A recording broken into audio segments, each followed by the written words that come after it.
ಎಷ್ಟು ಕರೆಕ್ಟಾಗಿ ಕೇಳ್ದೆ ಸಿನಿಮಾವ. ನಿಜನೇ ಅಲ್ವಾ ಬ್ರೋ? ಏನತ್ತೆ ಹಾಗೆ ನೋಡ್ತಿದ್ದೀರಾ? ಒಬ್ರ ಆಶೀರ್ವಾದ ತಗೊಂಡು ಹಸೆಮಣೆ ಮೇಲೆ ಹೇಗ್ ಕೂರ್ತಾರೆ?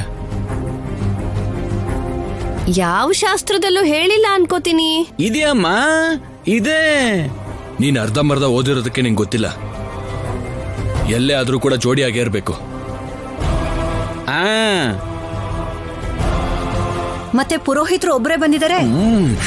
ಬರ್ತಾರೆ. ಅವ್ರ ಜೊತೆ ಅವ್ರ ಹೆಂಡತಿನೂ ಕೂಡ ಕರ್ಕೊಂಡ್ ಬರ್ಬೇಕಂತ್ಯಾ? ನಿನ್ನ ಅನುಮಾನದಿಂದ ಮೂರ್ತನ ಮೀರೋಗೋ ತರ ಮಾಡ್ಬೇಡ. ಮೊದ್ಲು ಮದುವೆ ಬಿಡ್ಲಿ, ಮದುವೆ.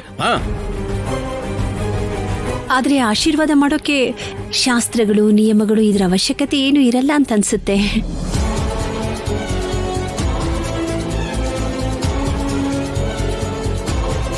ಅನ್ಕೋತಾರೆ ಅನ್ಕೊಂಡು ಕಾಲ ಕಳಿಬೇಡ ಜಾನಕಿ.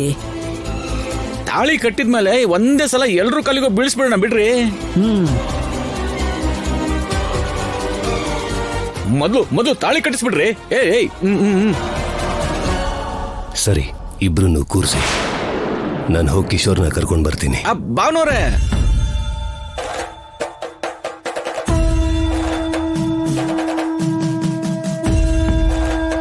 ಇರಿ, ನೀವಿರಿ.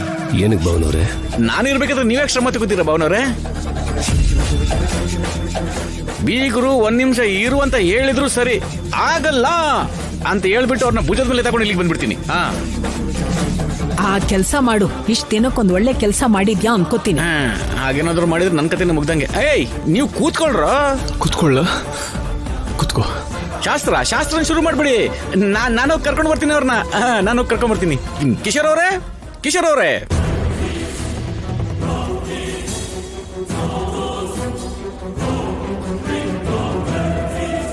ಕೂತ್ಕೊಳ್ಳಿ.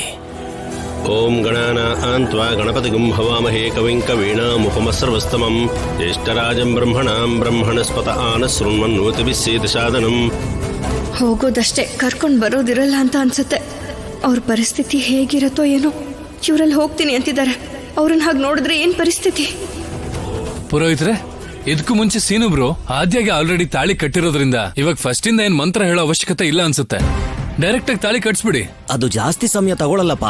ಓಂ ಇಶ್ವೋ ನಾಮ ರೂಪಾಭ್ಯಾಂ ಯಾ ದೇವಿ ಸರ್ವಮಂಗಳ ತಯೋ ಸಂಸ್ಮರಣಾತ್ ಪುಂಸಾಂ ಸರ್ವತೋ ಜಯ ಮಂಗಳಂ.